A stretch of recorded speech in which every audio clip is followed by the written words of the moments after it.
Hands behind your back before I make this a lot worse for you. Officer Greg Fletcher's handcuffs snapped shut over the sleeves of her uniform with a sharp, final click. He hadn't really looked at her. Not the way he should have. He saw her face. And that was enough. By the time metal met metal around her wrists, all that remained was the illusion of procedure. Vivery Emerson stayed straight. Her expression stayed steady. 14 years of combat deployments had taught her that stillness was its own kind of power. What Officer Fletcher didn't know, he was putting handcuffs on the woman whose next phone call would end his career. Before continuing, comment where in the world you are watching from and make sure to subscribe, because tomorrow's story is one you can't miss. The Georgia heat hit differently when you hadn't been home in 4 years. Vivery Emerson felt it the moment she stepped off the plane in Atlanta. That thick, heavy air that pressed against your skin like a warm hand. She had forgotten about it. Or maybe she had just stopped letting herself remember. She drove the rental car with the windows cracked, watching the city fall away behind her. The tall buildings gave way to stretches of flat road and pine trees. Red clay pushed through the dry grass on both sides of the highway. The sky was huge and pale and cloudless. It looked exactly the same. It always looked exactly the same. "You're about 20 minutes out," Loretta said through the phone's speaker. Her voice was tired. She had been at their mother's house since Tuesday, sorting through boxes, going through drawers, doing the hard, quiet work of clearing out a life. "I've got all the paperwork spread out on the kitchen table. It's a lot, Viv." "I know." Vivery kept her eyes on the road. "I'll be there soon." "You eat anything?" "I'm fine." Loretta made a sound that meant she didn't believe that for 1 second. "You flew straight from Washington, and you haven't eaten. There's leftover rice and beans in the fridge. Don't you dare walk past that kitchen." Despite everything, the funeral 2 weeks ago, the red-eye flight, the dress uniform she was still wearing because there hadn't been time to change, Vivery smiled. Just a small one. She had flown directly from a Pentagon memorial ceremony honoring soldiers killed in Afghanistan. 7 names. 7 folded flags. She had stood at the front of that room in full army dress uniform and kept her face steady, while a room full of generals and senators and civilians cried around her. That was the job. You held it together so others didn't have to. The gold stars on her shoulders caught the afternoon light as she drove. Brigadier General Vivery Elaine Emerson, 36 years old, the youngest brigadier general in Army Special Operations Command history.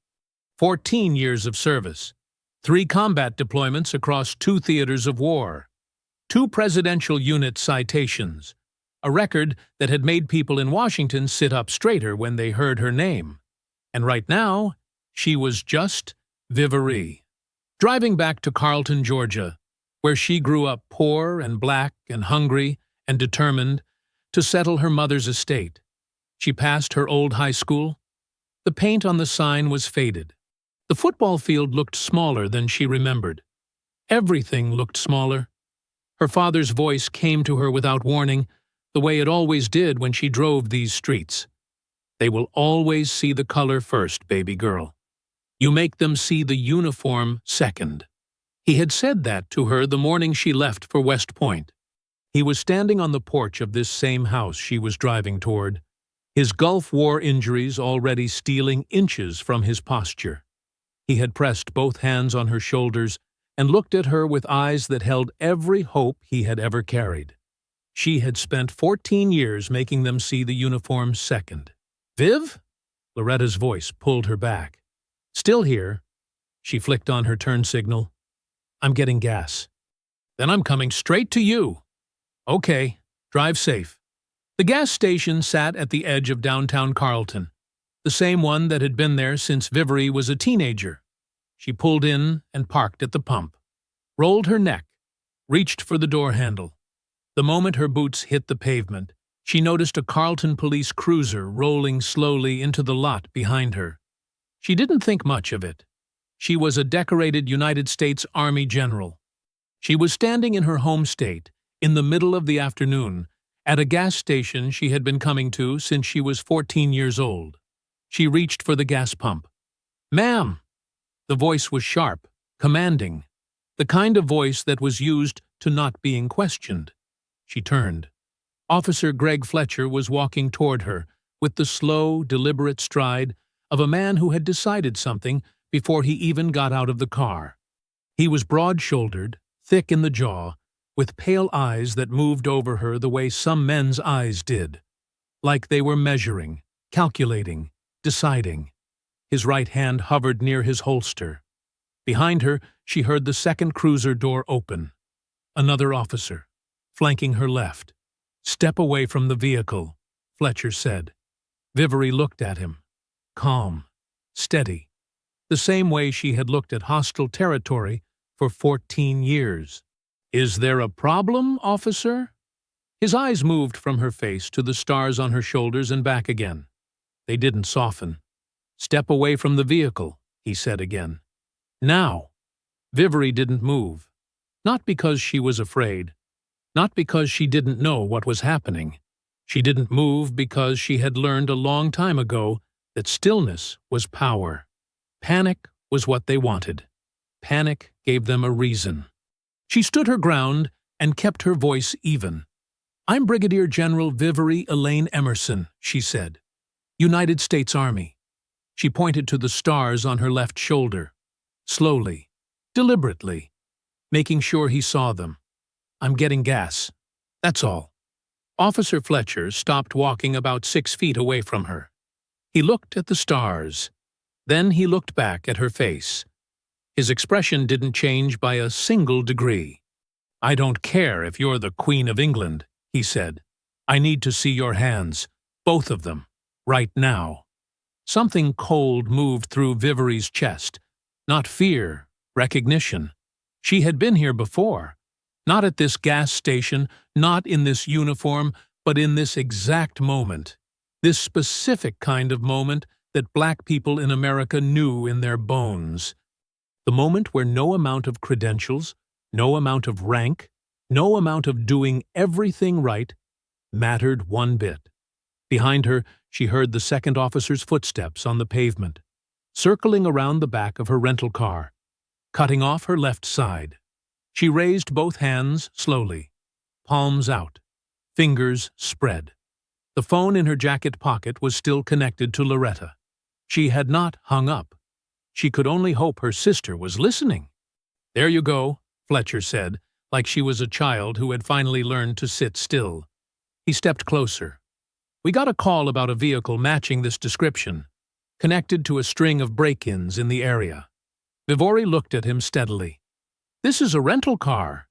I picked it up at Atlanta Hartsfield 3 hours ago." "I'm sure you did."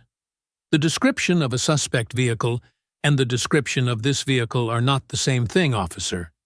Something flickered across Fletcher's face.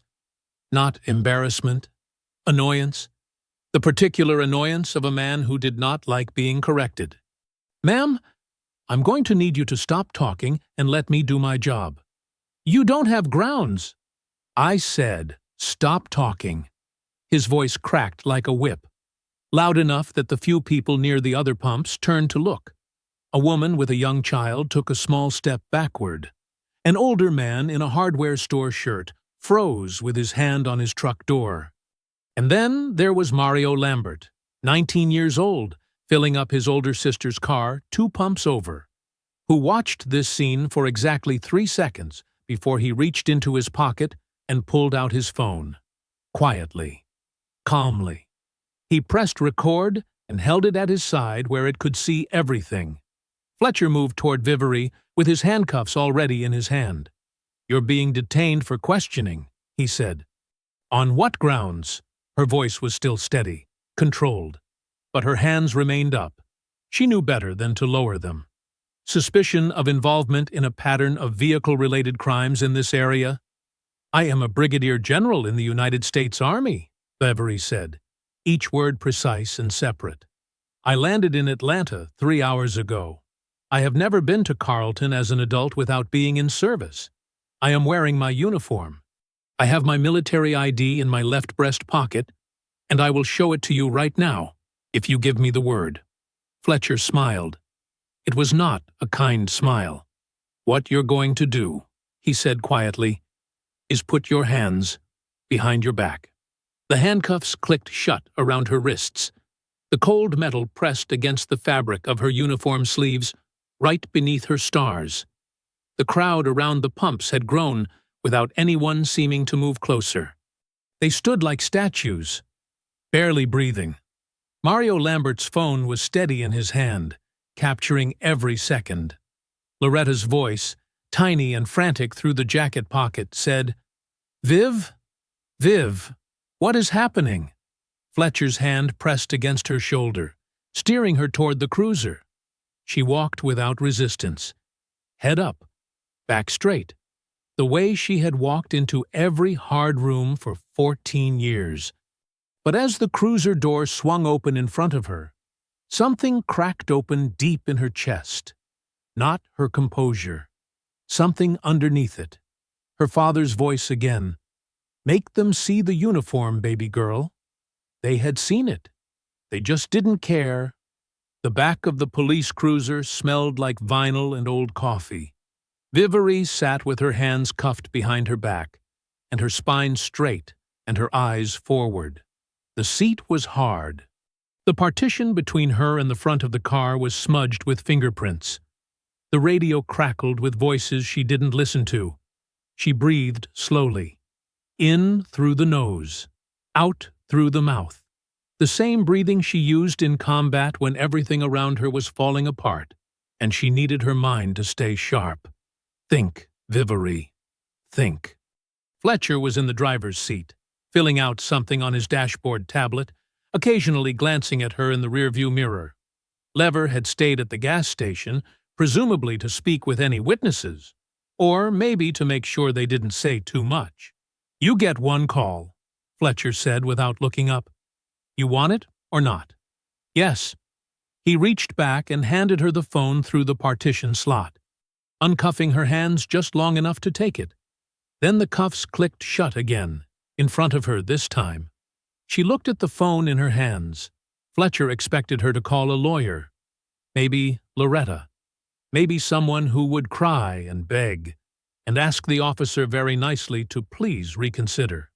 Vivery dialed a number she had memorized 4 years ago and had never once needed to use. It rang twice. Jackson. Major General Sebastian Jackson's voice was exactly what it always was. Low, steady, like gravel packed tight under concrete. He was 67 years old. He had served in 2 wars. He had personally championed Vivery's promotion to brigadier general and had called it the single best decision the Army had made in a decade. Sebastian. She kept her voice completely calm. "It's Vivery Emerson. I'm sitting in the back of a Carlton, Georgia police cruiser in full-dress uniform. I was arrested at a gas station on a pretextual stop. I need you to make some noise." 3 seconds of silence. 3 full seconds. She counted them. "I'll call you back in 4 minutes," Jackson said. He called back in 3. What happened next moved fast. The way things moved when the right people made the right calls. Vivery couldn't see it from the back of the cruiser, but she could hear it, and she could feel it.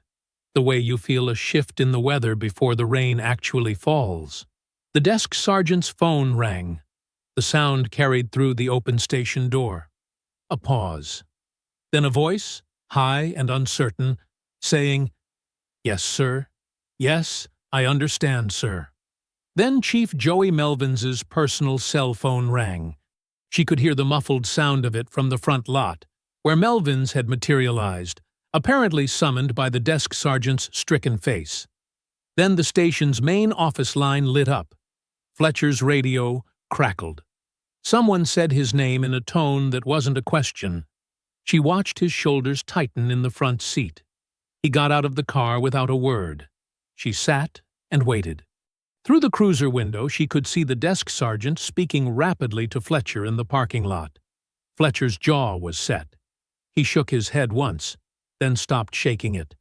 Whatever the desk sergeant said next landed like a stone in still water. Fletcher came back and opened the rear door. He uncuffed her without speaking. He didn't meet her eyes. She stepped out, smoothed the front of her uniform, rolled her shoulders back. She was handed her belongings in a plastic bag. Her phone, her military ID, her keys. Chief Joey Melvins appeared in the station doorway. He was a big man, gone soft around the middle, with silver hair and the practiced smile of someone who had spent decades making problems disappear. He walked toward her with his hand already extended, like they were meeting at a fundraiser. "General Emerson," he said warmly. "There's clearly been a terrible misunderstanding. On behalf of the Carleton Police Department, I want to assure you—" Vivery looked at his outstretched hand. She looked at it for a long, quiet moment, long enough for it to mean something. Then she looked up at his face, and she walked past him without a word. Loretta was in the parking lot. She had driven straight there, 20 minutes in 19. Her eyes were red, and her fists were clenched at her sides, and she looked like she was holding herself together through sheer force of will. The sisters reached each other and held on. Behind Vivery, she heard Melvins clear his throat and walk back inside. She didn't turn around, but over Loretta's shoulder, through the window of the station, she could see Fletcher standing at the desk, watching her leave. His expression wasn't sorry. It was furious, and that told her everything she needed to know about what was coming next. The drive to their mother's house took 12 minutes. Neither sister spoke for most of it. Loretta kept both hands on the wheel and her eyes on the road. Vivery sat in the passenger seat with her uniform still perfectly pressed, her face turned toward the window, watching Carleton pass by outside the glass. The same streets, the same houses, the same town that had watched her leave at 18 and never expected her to amount to much. She had come back to bury her mother. Instead, she had spent her first afternoon here in the back of a police cruiser. "You okay?" Loretta finally asked. "I'm fine." "Viv." "I said I'm fine, Loretta." Loretta didn't push. She knew her sister well enough to know that fine didn't mean what it meant when other people said it. With Vivery, fine meant she was processing, calculating, storing everything away in neat, ordered rows where she could access it later when she needed it. They pulled into the driveway of their mother's small blue house on Delaney Street. The flower boxes on the porch were still there, though the flowers had gone dry and brittle in the summer heat. Nobody had watered them since. Inside, the kitchen table was covered in paperwork, estate documents, bank statements, utility bills, the ordinary debris of a life. Loretta had set up her laptop at one end of the table to keep track of everything. By the time they walked through the door, Mario Lambert's video had 200,000 views. Loretta saw it first. She had her phone in her hand, and she stopped walking in the middle of the kitchen and just stared at the screen. The footage was steady and clear. You could see everything. You could see Vivery's stars. You could see Fletcher's face. You could see the handcuffs going on. "Viv," Loretta said quietly. "Look." Vivery looked. She watched the whole thing without a word. 47 seconds of her life that the entire country was now watching on a loop. By midnight, the video had 4 million views. News alerts were firing on both their phones every few minutes. Vivery's name was trending. Her rank was trending. The words, Carleton, Georgia, were trending. She turned her phone face down and went to bed. By morning, it was the lead story on every major network. Loretta had the news playing on the small television above the kitchen counter while she made coffee, and Vivery stood in the doorway in yesterday's uniform. She had nothing else to change into yet. Her bag hadn't arrived from the airport. and watched a news anchor describe the footage over a still image of her in handcuffs.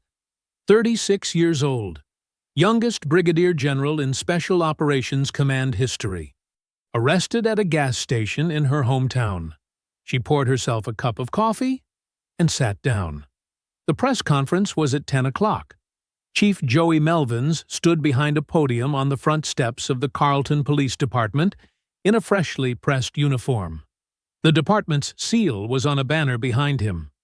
2 officers flanked him on either side like bookends. Loretta pulled it up on her laptop. They watched it together.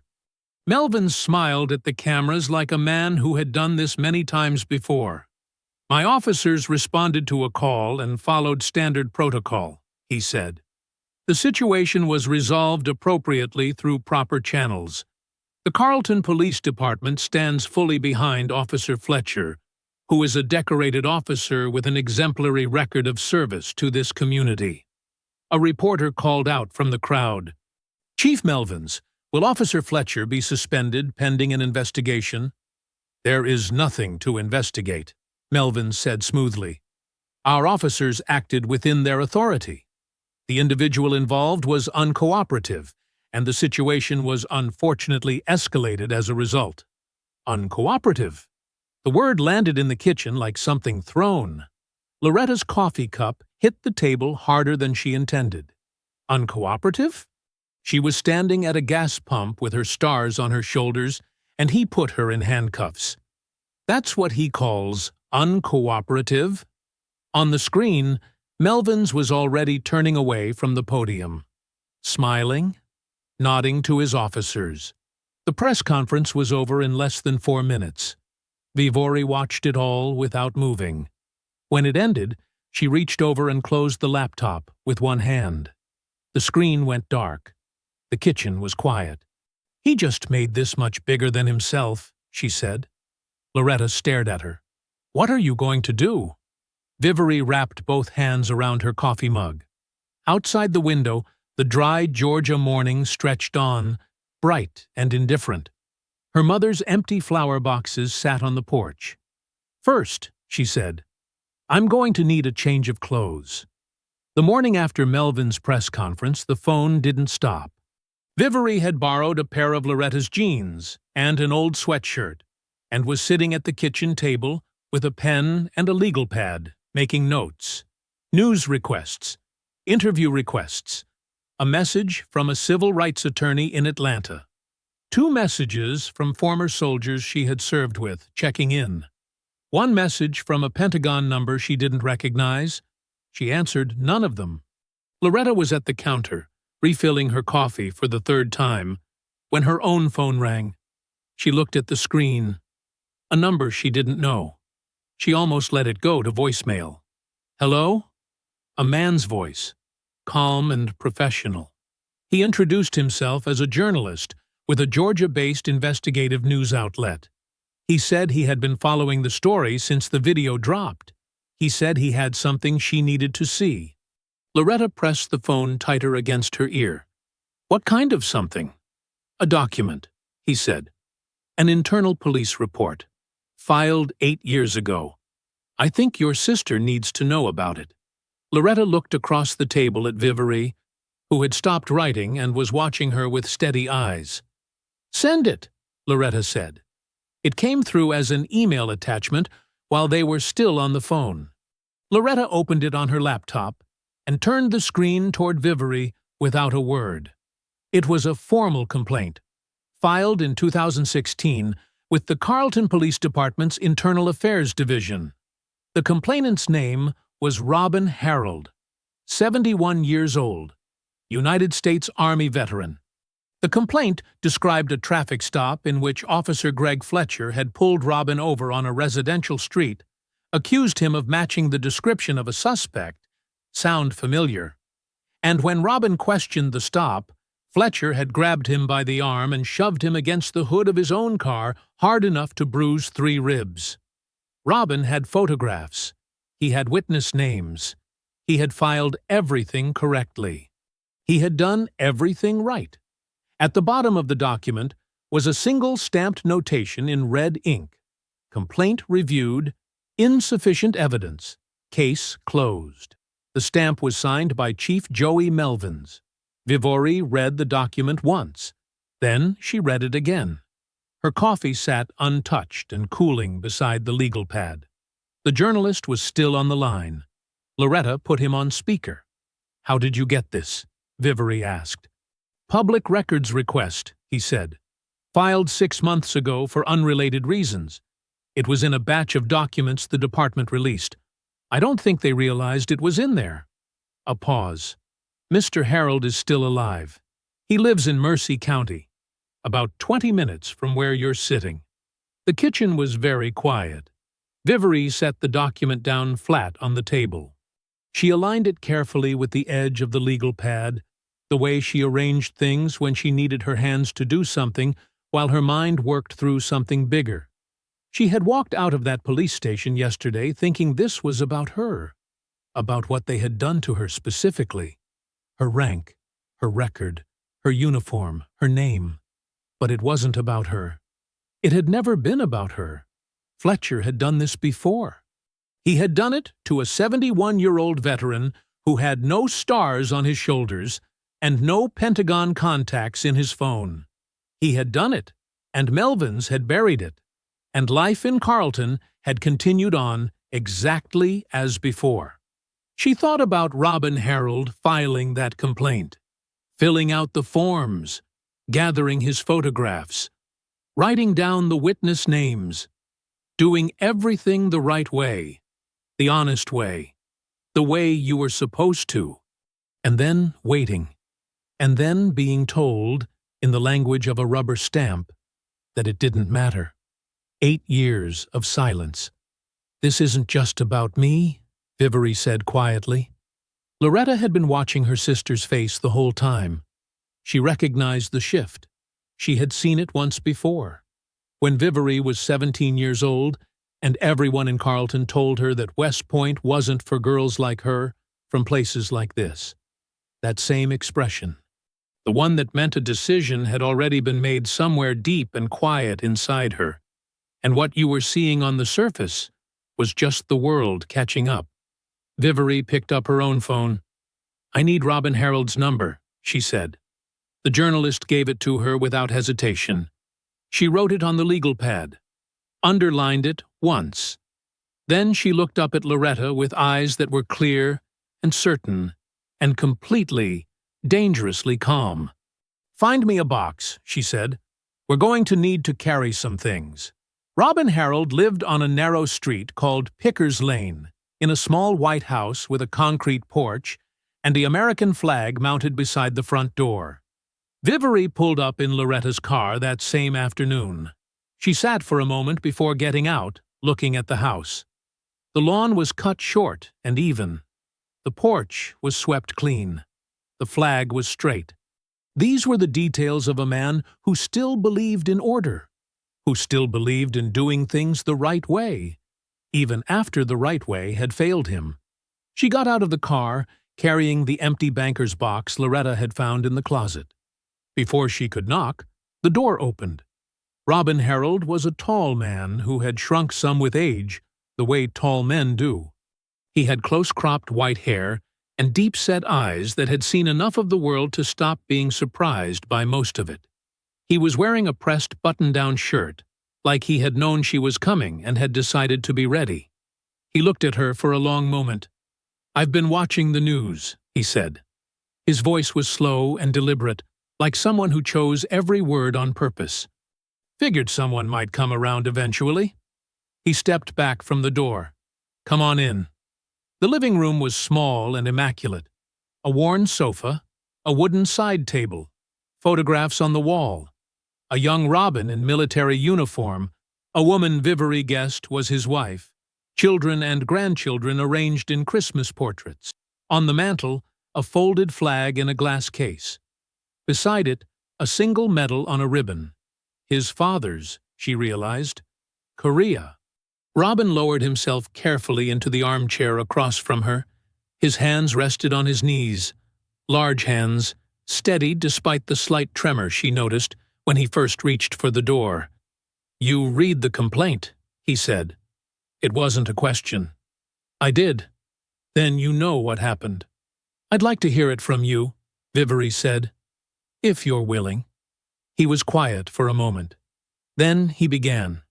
He had been driving home from his daughter's house on a Tuesday evening in October 2016. A routine drive he had made 100 times. Fletcher's cruiser had pulled in behind him 2 blocks from his own house. No warning, no siren, just lights. Fletcher told him he matched the description of a suspect. Robin had asked, calmly and politely, what suspect and what description. Fletcher hadn't answered the question. He had told Robin to get out of the car. Robin had gotten out of the car. I knew better than to argue, Robin said.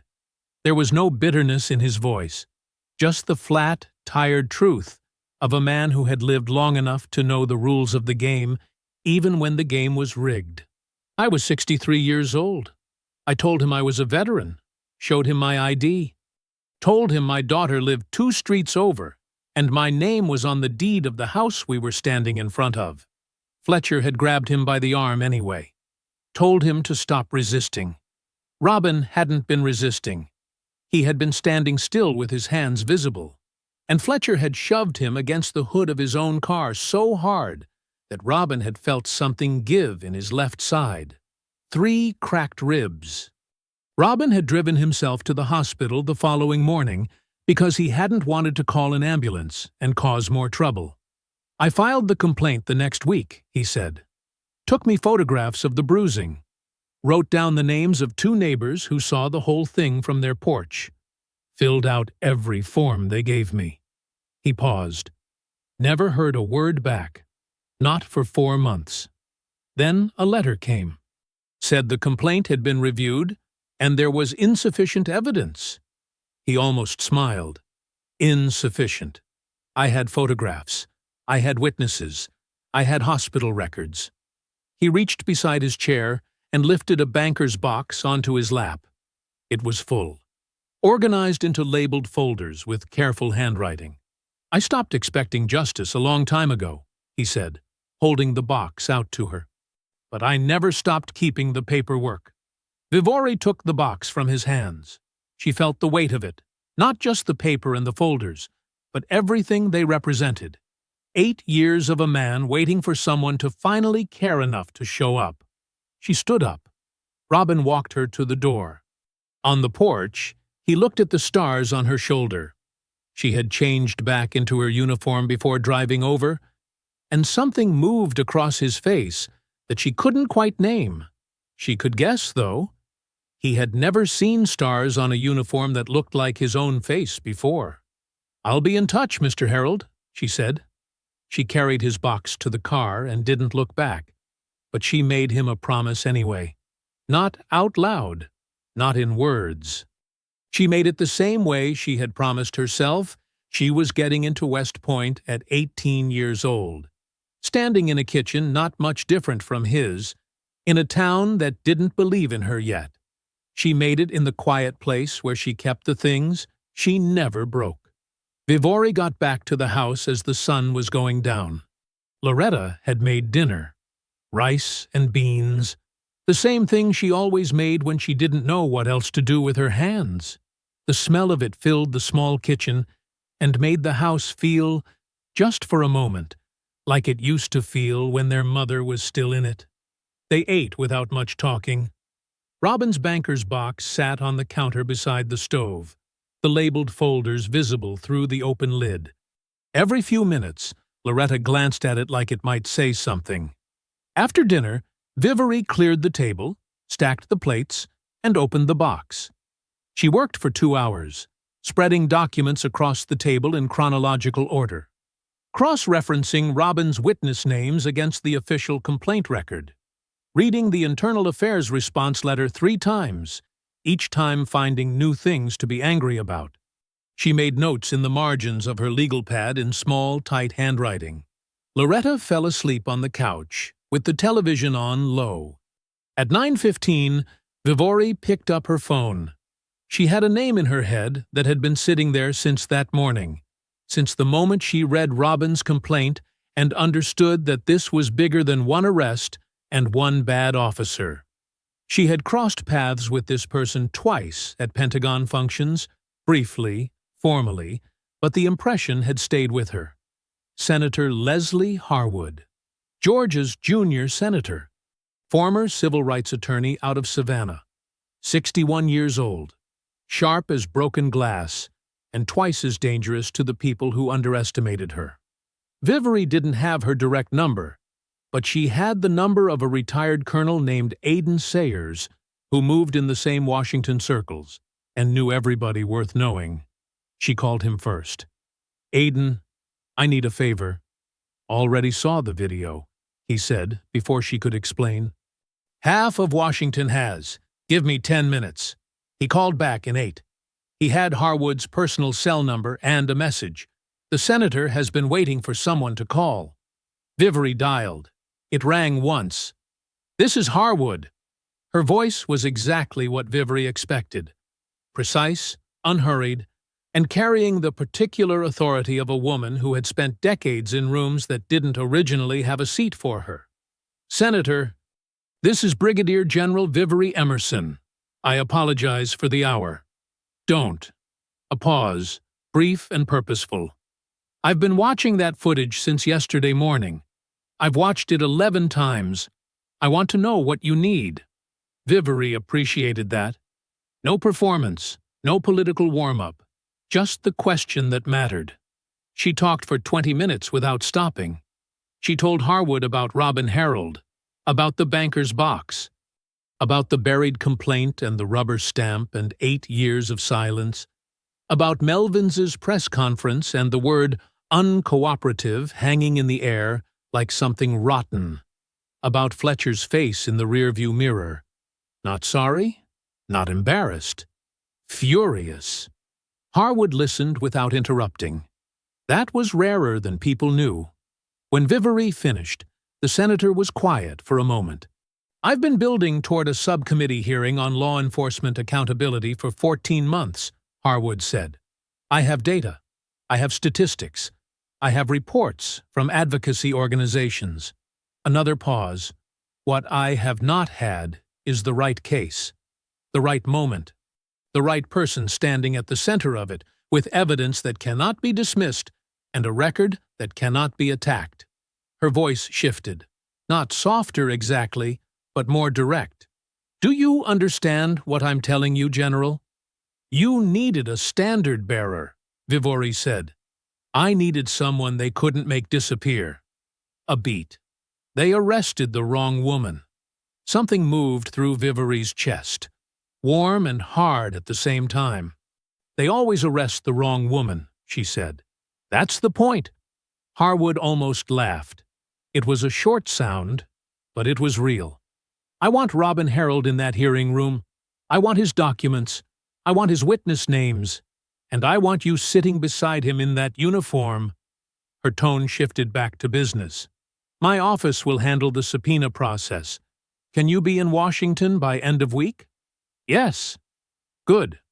Another pause. "Get some sleep, General. We have work to do." The call ended at 10:17. Vivery set the phone on the table. She looked at the documents spread out in front of her. Robin's careful handwriting on the folder labels. 8 years of a good man's patience laid out in neat rows under the kitchen light. She picked up her pen. In the margin of her legal pad, she wrote 2 words and underlined them twice. Federal angle. Then she circled them. Then she got back to work. 2 days after Melvins's press conference, Vivery was at the kitchen table when Loretta's phone rang. It was the school principal. Loretta took the call in the hallway, keeping her voice low. Vivery couldn't hear the words, but she could hear the tone. Careful, measured, the way you spoke to someone who had power over your paycheck. The call lasted 4 minutes. When Loretta came back into the kitchen, her face was arranged into the careful, neutral expression she used when she didn't want her sister to see how upset she was. Vivery had grown up with that face. She knew exactly what it meant. "What did he say?" Loretta sat down. She wrapped both hands around her coffee mug. He said there have been some concerns from parents about my social media activity. She paused. He said it might be better if I stepped back from, and I'm quoting, making public statements about ongoing legal matters. The kitchen was very quiet. He said that, Vivere said, word for word. Vivere pushed her legal pad across the table. Write it down. Everything he said. Every word. In the order he said it. She kept her voice steady. Don't leave anything out.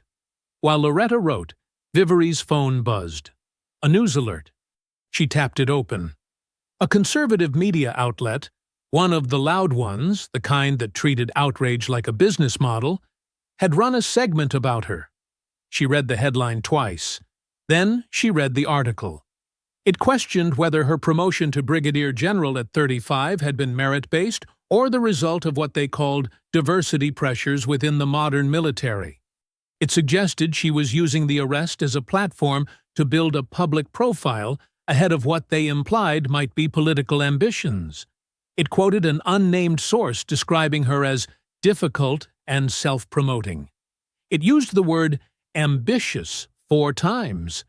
In that particular kind of writing, she knew, ambitious didn't mean the same thing when it was aimed at a black woman as it did when it was aimed at anyone else. She put the phone down. Across town, at that same moment, Chief Joey Melvins was sitting across a wide desk from Mayor Dominic Perkins in Carlton City Hall. Perkins was 58, soft-spoken, and deeply committed to doing whatever kept his life the easiest. He had held this office for 2 terms on the strength of Melvins's political connections and had no particular desire to find out what happened without them. Melvins was not soft-spoken. This woman is coming after this department, Melvins said. He kept his voice controlled, but just barely. She went on television. She's talking to journalists. I've heard she's making calls to Washington. He leaned forward. Dominic, if you don't get in front of this, it stops being her problem and starts being yours. Perkins shifted in his chair. What do you want me to do, Ray? Go on the news. Tonight. Say what needs to be said. That this department followed procedure. That outside political pressure is not going to dictate how we do our jobs in this city. Melvins sat back. Make it clear that this is being driven by outside agitators who don't care about Carlton. That afternoon, Mayor Dominic Perkins stood at a podium in front of City Hall and delivered exactly that statement. Word for word, almost. He called the growing national attention around Vivere's arrest politically motivated interference. He praised the Carlton Police Department's long record of community service. He did not say Vivere's name. He did not have to. By 6 o'clock, the segment attacking Vivere's promotion was being shared hundreds of thousands of times online. By 7, Loretta's post defending her sister had been reported and removed from one platform for reasons neither of them could fully understand. Vivere sat with all of it. The principal's call, the article, Perkins's statement, the removed post. She sat with it the way she had learned to sit with bad intelligence in the field, not reacting to any individual piece, but turning all of it over in her hands until she could see the shape of what she was actually dealing with. This was coordinated. Melvins wasn't just defending himself anymore. He was running a campaign. She added Loretta's notes to the legal pad. She clipped the article printout to the growing stack of documents on the table. She wrote a note beside Perkins's name with the time and date of his statement. Every threat, every attack, every attempt to make her smaller or quieter or easier to dismiss. She was keeping all of it. Because, in her experience, the people who came at you hardest always left the most evidence behind. The call came the following morning at 7:45. Vivere was standing at the kitchen counter with her first cup of coffee, still in her borrowed sweatshirt, watching the early light come through the window above the sink. The backyard was small and overgrown. Her mother's old garden had gone to weeds. She looked at the screen. The number was a Pentagon extension. Not Jackson's, a different one. She set her coffee down and answered. General Emerson. The voice was measured, professional, the kind of careful that took years to perfect. This is General Mossfield. I serve as liaison between the Department of Defense and the Public Affairs Division. I hope I'm not calling too early. Not at all, sir. Good.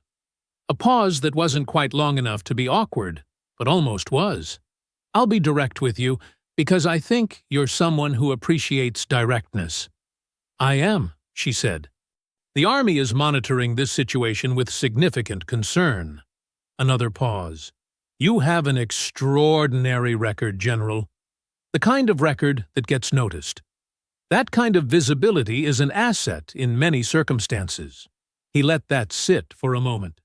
It also means that your conduct, public conduct specifically, is held to a higher standard than most. Vivere said nothing. She understood the architecture of what he was building. She let him build it. There is a perspective, held by some, that an active duty officer engaging in a very public dispute with civilian law enforcement creates certain optics that are, let's say, inconsistent with the Army's apolitical posture. His voice was smooth and unhurried. I want to be clear that I am not ordering you to do anything.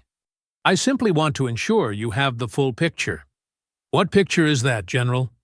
Your record-breaking promotion at 35 drew attention.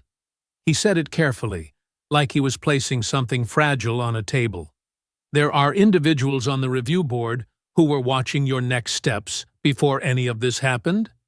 Now they are watching more closely. A beat. The perception that you are leveraging your rank to pursue a personal grievance, whether or not that perception is accurate, could have lasting consequences on your file. The backyard outside the window was perfectly still. Not even the weeds were moving. Are you telling me to stand down, General Mossfield? I'm telling you to be thoughtful, he said. There's a difference.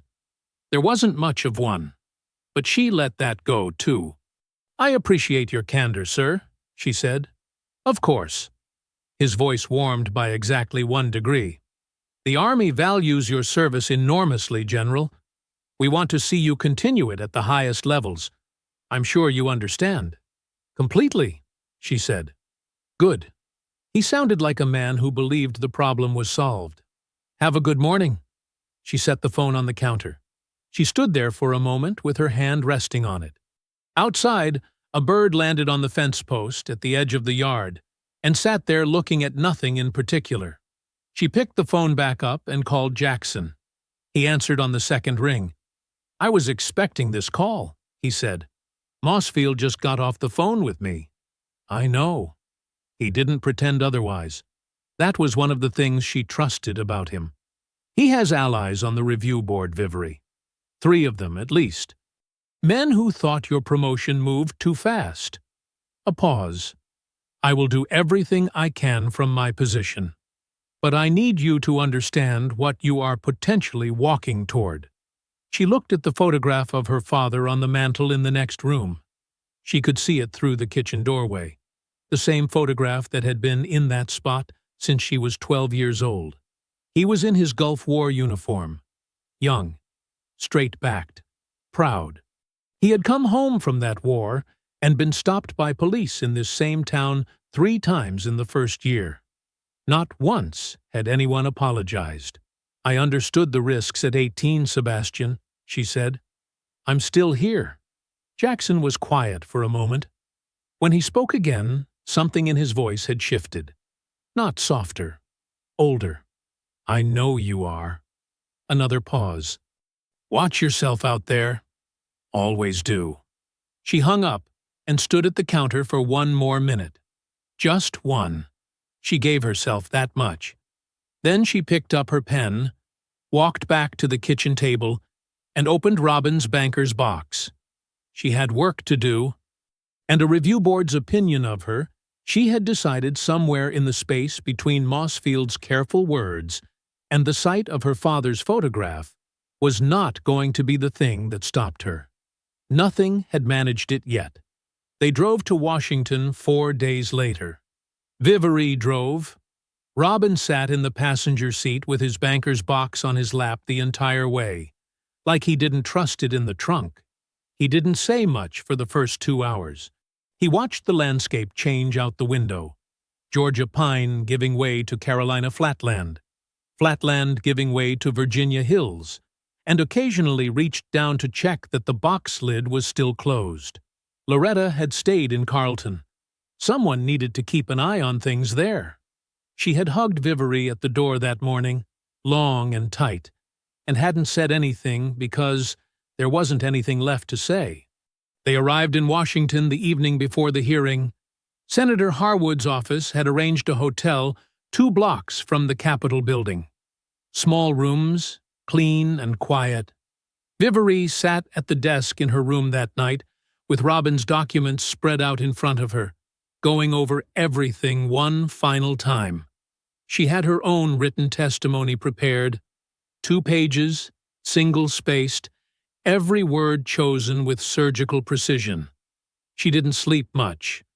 In the morning, she put on her uniform.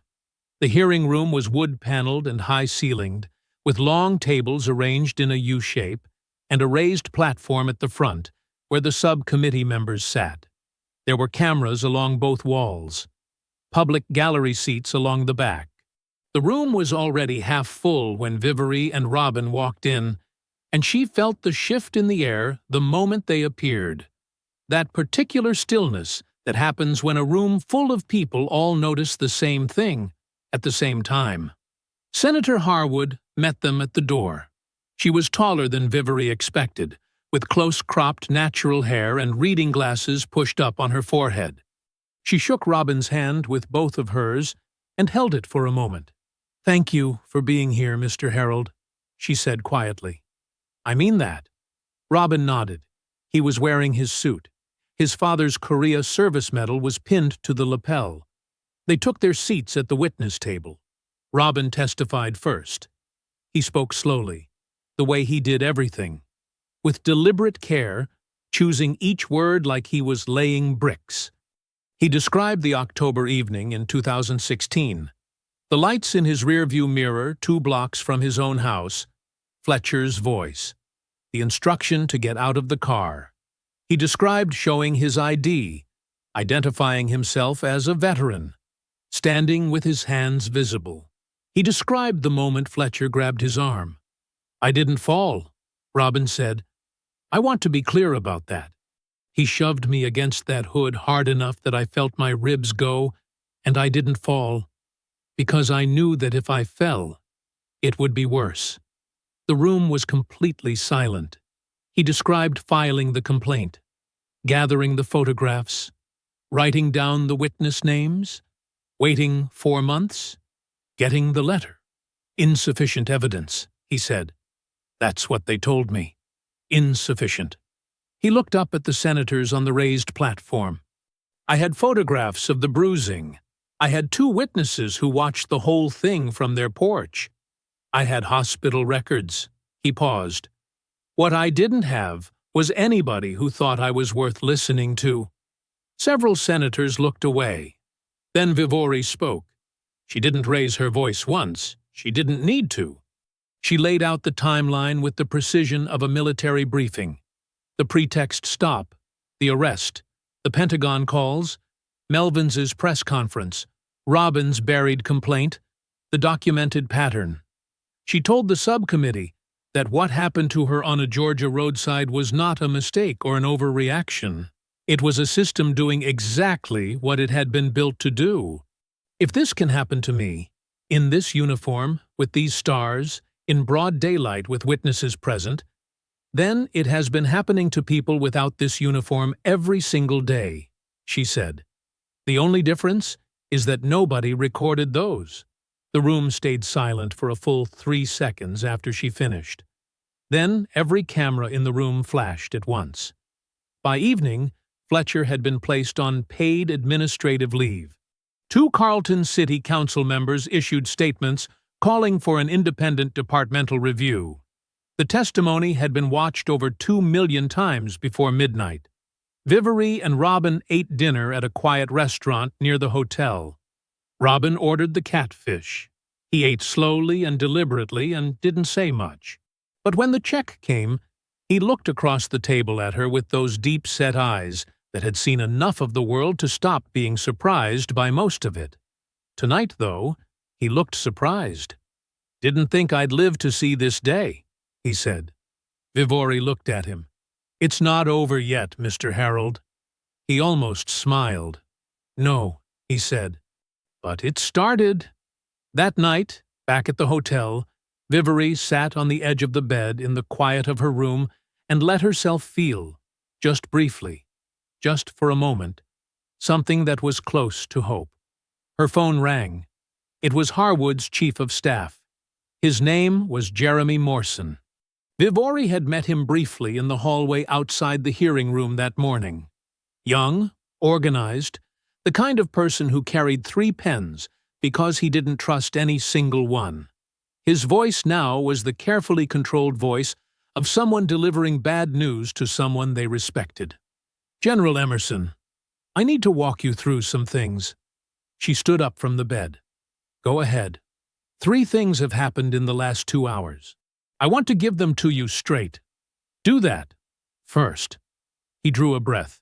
"Chief Melvins has filed a civil lawsuit against you. Defamation. His attorney is claiming that your characterization of the Carlton Police Department as systematically corrupt during today's testimony constitutes deliberate reputational damage." A pause. "His attorney is already on television. He's calling you, and I'm reading directly here, a politically ambitious young officer who has declared war on a small-town police department to accelerate her own career." Vivery walked to the window. The Capitol building was lit up against the dark sky, white and enormous and indifferent. "Second," Jeremy continued, "someone has leaked an edited version of Mario Lambert's video to a national outlet. The edited version removes the portion where you identify your rank and credentials. It begins after that point. Viewers are seeing footage of the arrest without the context of your identifying yourself." Another pause. "It's moving faster than our corrections. Significantly faster." She pressed 2 fingers against the bridge of her nose. "Third." His voice tightened slightly. Just slightly. "General Mossfield has been in contact with the review board. As of this evening, a formal conduct review has been opened regarding your public commentary on an ongoing civilian law enforcement matter." He stopped.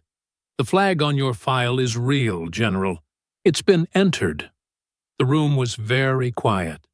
Outside the window, Washington went about its nighttime business.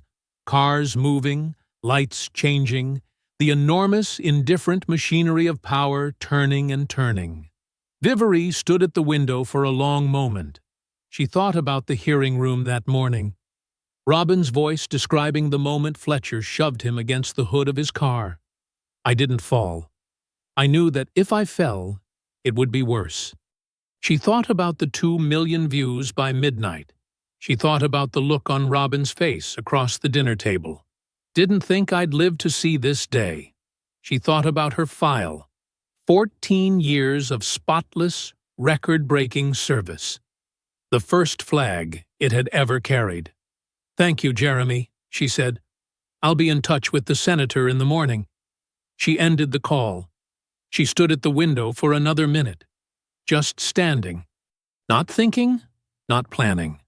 Just letting the weight of it settle the way it needed to settle before she could pick it back up and carry it properly. Then she called Loretta.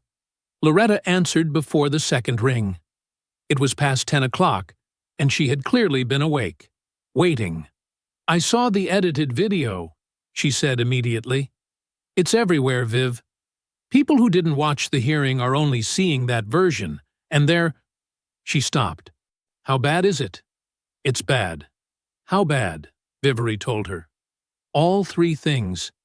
She laid them out the same way Jeremy had, straight and in order, without softening any of it. When she finished, Loretta was quiet long enough that Vivery checked the phone to make sure the call was still connected. "Come home," Loretta said finally. "Come back to Carlton tonight." Vivery drove back through the darkness. Robin slept in the passenger seat with his banker's box still on his lap. She dropped him at Pickers Lane just after 1 in the morning, waited until his porch light came on, then drove to Delaney Street. Loretta was sitting at the kitchen table with the lights on and 2 cups of coffee made. She looked at her sister's face when Vivery walked through the door and didn't say anything. She just pushed one of the cups across the table. Vivery sat down. The documents were still spread across the table from the days before. Robin's careful handwriting on the folder labels, her own notes in the margins of the legal pad, the whole architecture of everything they had built. The kitchen was the same kitchen where their mother had made breakfast before school every morning for 18 years, where their father had sat with his coffee and his Gulf War silences, where Vivery had studied for the West Point entrance exam by the light of a single lamp because the electricity was unreliable, and she had refused to let that stop her. Loretta looked at her steadily across the table. "You could stop," she said. "Not a suggestion, not a plea, just an honest accounting of what was possible." "I know," Vivery said, "but you won't." "No." Loretta reached across the table and covered her sister's hand with her own. "Then, let's figure out what we haven't used yet." They sat at that kitchen table until past 2 in the morning.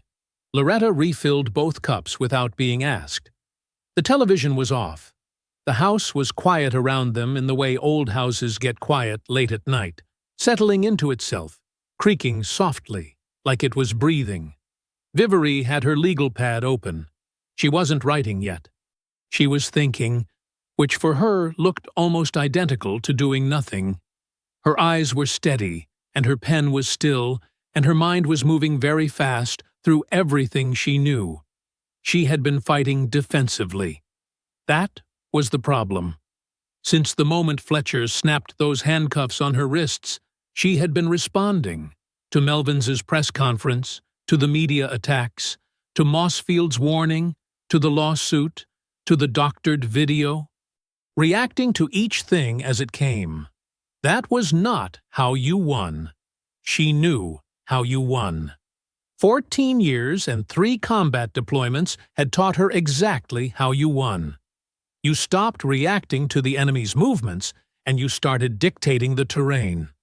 You identified what you had that they didn't. You found the angle they hadn't protected because they didn't know it existed. She looked at the documents spread across the table. Melvins had political relationships.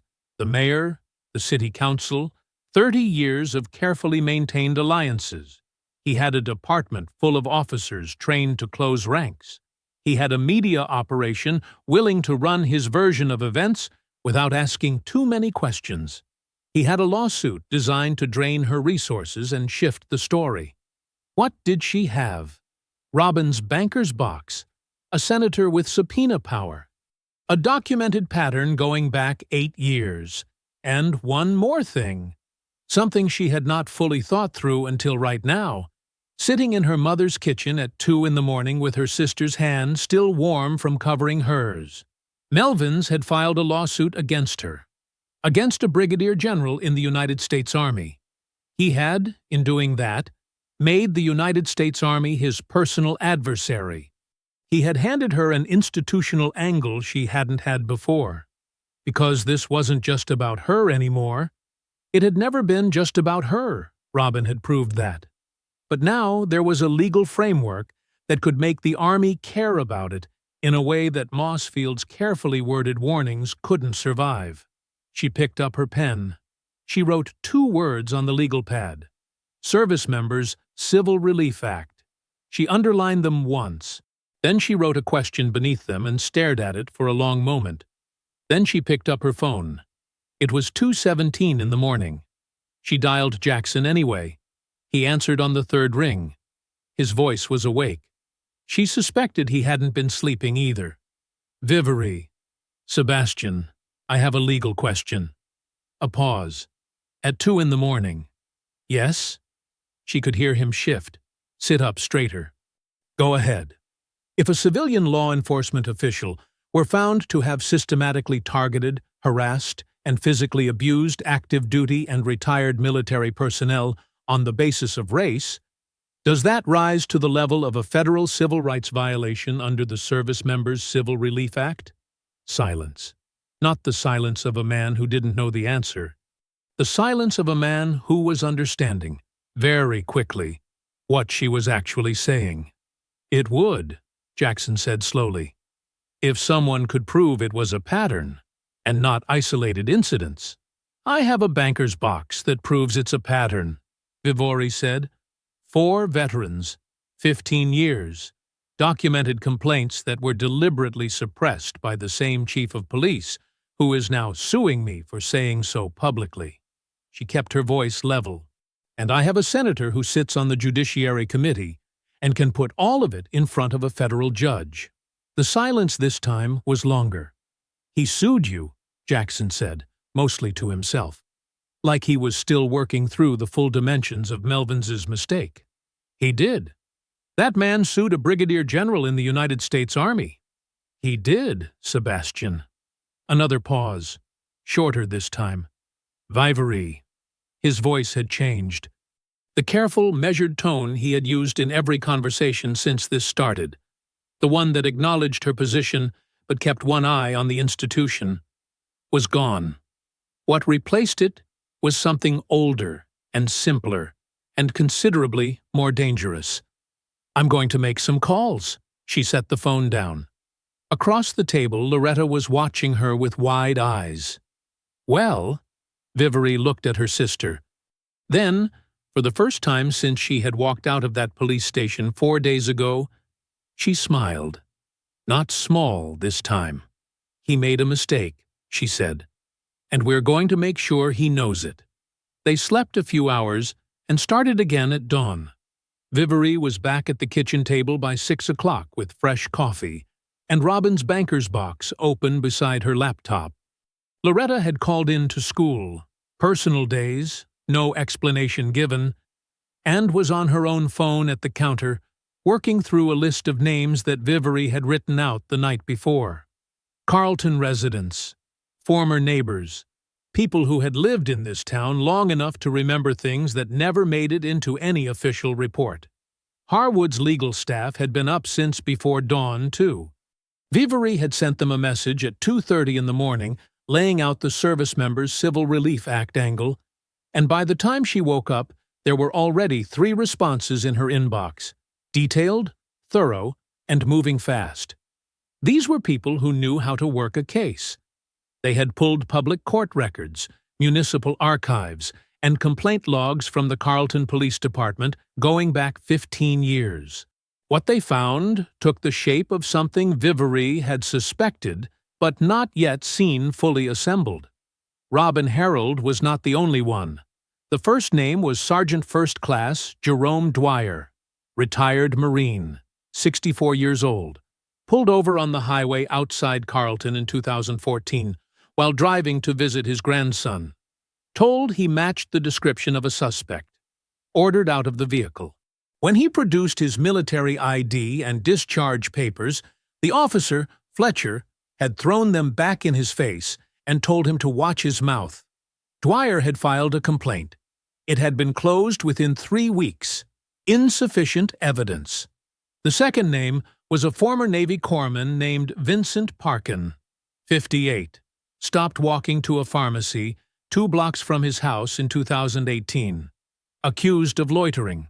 Pushed against a wall when he asked for the officer's badge number. The officer was one of Melvins's men, not Fletcher this time, but working the same street, the same neighborhood, the same way. Parkin's complaint had been reviewed by the same internal affairs process. Closed. Insufficient evidence. The third was Army Reserve Staff Sergeant Maggie Fulton, 47 years old. Stopped in her own driveway in 2020. A neighbor had apparently called in a report about a suspicious vehicle. The vehicle was her own car, registered in her name, parked in front of her own house. Fletcher had arrived, refused to accept her explanation, and detained her on the curb for 40 minutes while he ran checks she had already answered. She had recorded part of it on her phone. She had filed a complaint. It had been buried so thoroughly that even the public records request had initially come back empty. Harwood's staff found it misfiled under a different case number. 4 veterans, 3 men, and 1 woman. Ages ranging from 47 to 71. Spanning 15 years. Different streets, different years, different circumstances on the surface. The same officer, the same department, the same chief. The same rubber stamp at the bottom of every complaint. Insufficient evidence. Case closed. Vivori laid the 4 case summaries out on the table in a row. She stood back and looked at them the way she used to look at a map before a mission, taking in the whole shape of it before focusing on any single part. This was not a pattern that had developed by accident. Patterns like this required maintenance. Someone had to keep closing those complaints.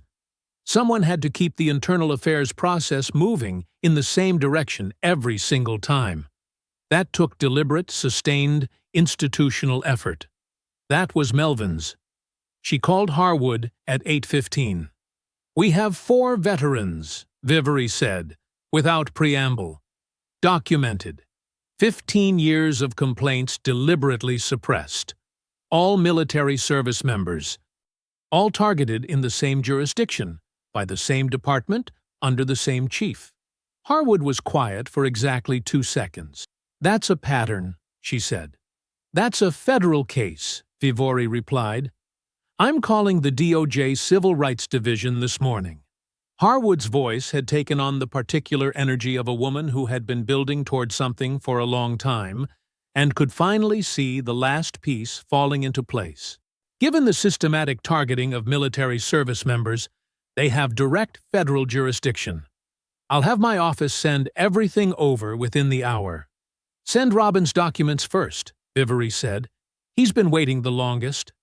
3 hours later, a federal marshal walked through the front entrance of the Carleton Police Department and delivered a single envelope to the desk sergeant. The sergeant brought it to Chief Melvin's office without knocking. Melvin's opened it, read the header, read it again. United States Department of Justice, Civil Rights Division. Notice of federal investigation.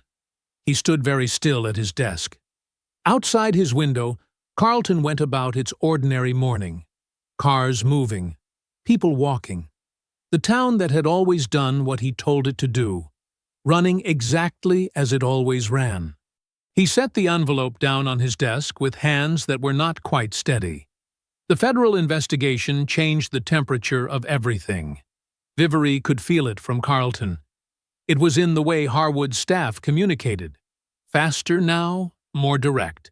The careful legal hedging replaced by something that moved like momentum. It was in the way the news coverage shifted.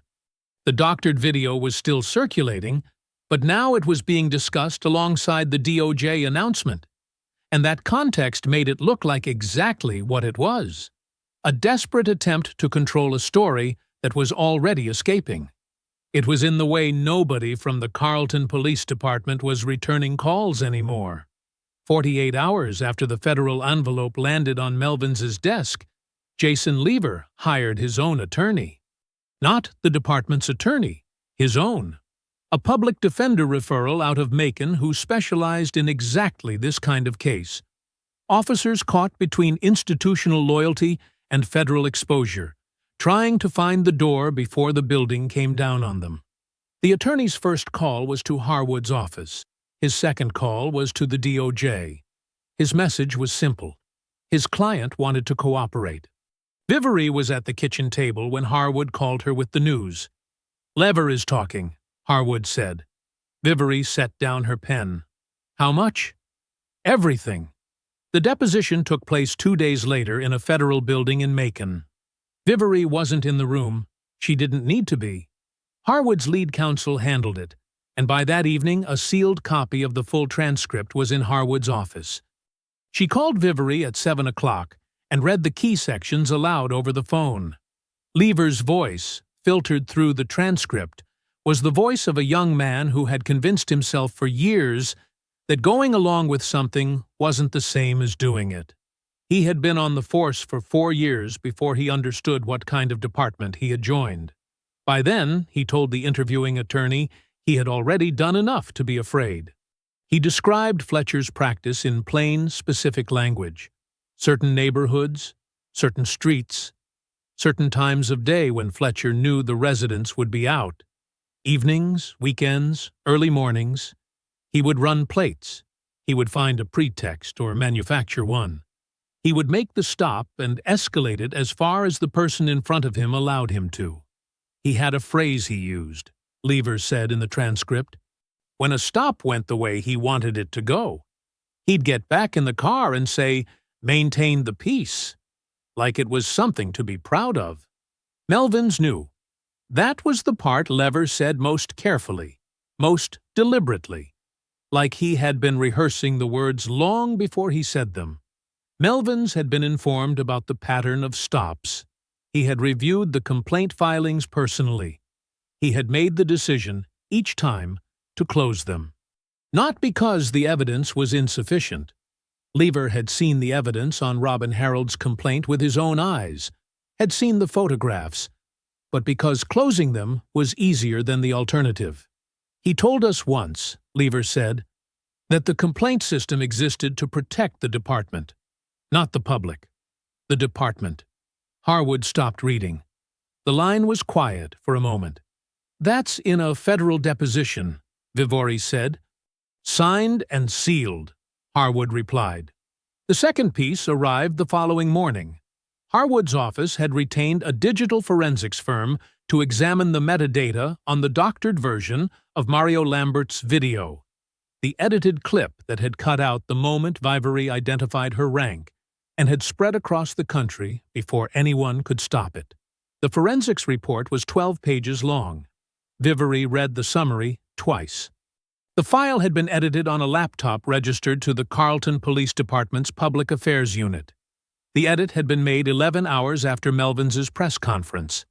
The file had been uploaded from an IP address registered to the Carleton Municipal Government. Melvins's own department had manufactured the false version of events, using public equipment, on public time. That was not just misconduct. That was a federal crime. Vivori called Harwood before she had finished her coffee. "The forensics report," she said. "I've read it," Harwood said. "Send it to the DOJ tonight. Tonight, Senator. Not tomorrow. Already drafting the cover letter." A pause. "They made one critical mistake. They used their own equipment," Vivori said. "People like Melvins always think they're untouchable," Harwood said. "That's always the mistake." Her voice was steady and certain, and carried the weight of someone who had watched the powerful fall before, and knew exactly what that looked like from the inside. "It's almost over, General." Vivori looked at Robin's banker's box on the counter, at the 4 case summaries still laid out on the table where she had left them 3 days ago. "Send everything to the DOJ tonight," she said again. "All of it." The federal marshals arrived at 8 o'clock in the morning. There were 4 of them.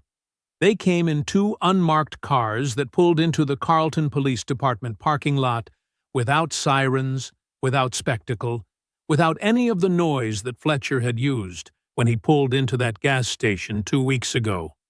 They parked, they got out, they walked inside with the quiet, unhurried authority of people who had already won before they walked through the door. Mario Lambert was in the parking lot when they arrived. He had gotten a tip the night before from someone who wouldn't give their name. He had driven over before sunrise and waited in his sister's car with a coffee going cold in the cup holder. When the marshals pulled in, he stepped out and raised his phone. This time, he was filming from the other side.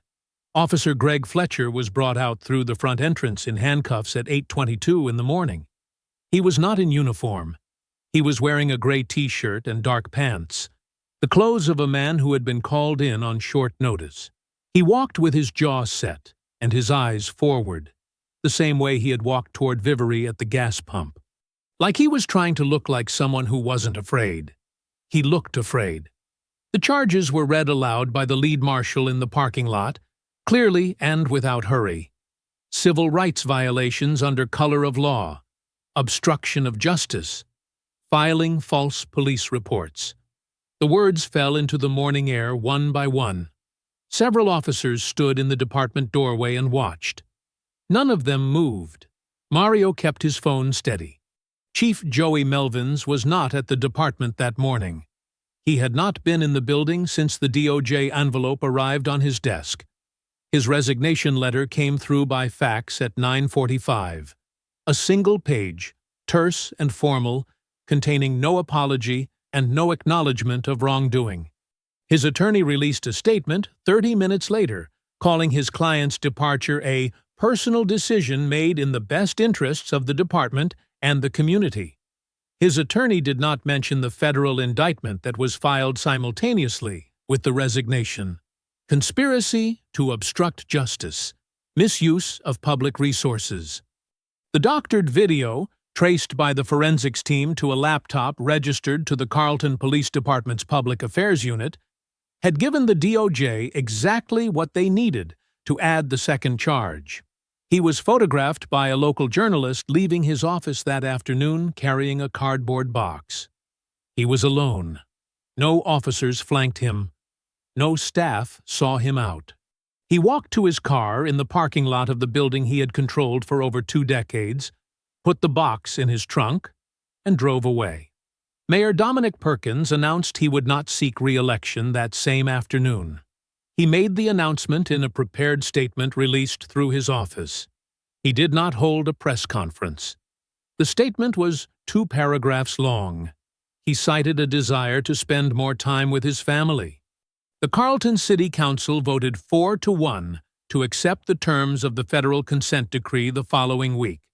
The decree required immediate independent civilian oversight of the department, mandatory retraining across all ranks, and a fully restructured complaint review process that could not be closed by a single signature. A civilian oversight board was established within 30 days. Robin Harold was named a founding member. He called Vivery when he got the letter. She was back in Washington by then, back in uniform, back at her desk at the Pentagon. She answered on the first ring. "They put my name on it," he said. "They did," she said. A long pause. She could hear him breathing slowly on the other end of the line. In, out. The breathing of a man who had carried something heavy for 8 years and was only now beginning to understand that he could set it down. "All right, then," he said quietly. The Army closed Vivery's conduct review 3 days after Melvins's indictment. The DOJ's findings had validated every word of her testimony. Mossfield's office released a brief statement, 2 sentences, confirming the review had been concluded in her favor. Jackson sent a text that she read, standing at her Pentagon desk in the early morning before anyone else arrived. "It's done. The flag is gone. And for what it's worth, I never doubted you for a single day." She read it twice. Then she set her phone down and stood at the window watching the sun come up over the Potomac. The Commendation ceremony at Fort Bragg was small, the way she had asked for it to be. A conference room, not a parade ground. 40 people, not 400. Jackson stood at the front. Senator Harwood sat in the front row in a dark suit, as a personal guest, which was not a thing that senators typically did for commendation ceremonies. She had insisted. Robin was in the 3rd row in his pressed suit, and his father's Korea service medal on his lapel. His daughter had driven him up from Carlton that morning. He sat straight in his chair the whole time, the way men of his generation sat when something important was happening, and they wanted their posture to honor it. The commendation was read aloud by Jackson in his low, unhurried voice. It cited Vivery's conduct in bringing a 15-year pattern of civil rights violations against military service members to federal accountability. It cited her testimony before the Senate subcommittee. It cited her refusal to stand down under institutional pressure when standing down would have been easier and safer, and almost certainly better for her career.